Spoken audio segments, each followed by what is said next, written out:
Thanks, Tony. Thanks, Leader McCarthy.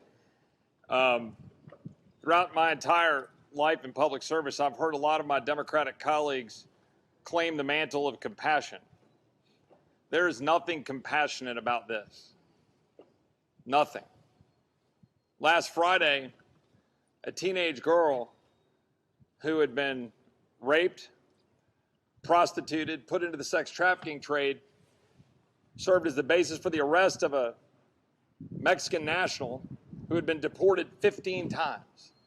That happened in San Antonio, Texas. That's a real life. It's a real human being. There are stash houses within miles of here, stash houses in Houston, San Antonio.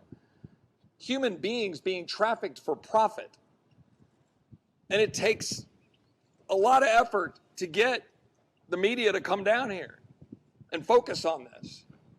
The ranchers that we met with this morning, that I've met with dozens of times, that Tony's met with dozens of times, hundreds of times. Where are you guys on a daily basis when their lives are getting turned upside down?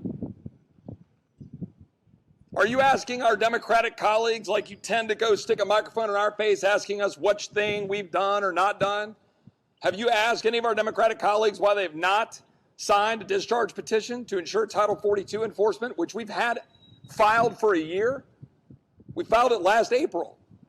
An entire year it's been sitting there. Now we get attention, a month out. But here's the real truth. Title 42 is a Band-Aid on a gunshot wound. It's not actual border security. It's important, but it represents the ability to turn people away and actually secure the border. But we've got to actually do the hard work of having a sovereign nation secure a border so that migrants don't get killed. The 700 to 1,000 that are in body trailers. The local officials have to go rent to put bodies in. The ranchers who find dead bodies on their property.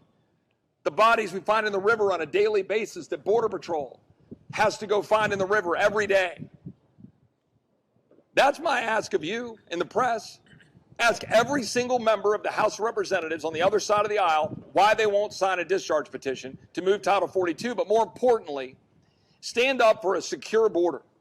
Remember that it was a Democrat, Sylvester Reyes, who helped us build a fence in El Paso 15 years ago that is actually helping the flow there. This should not be a partisan issue to have a sovereign nation.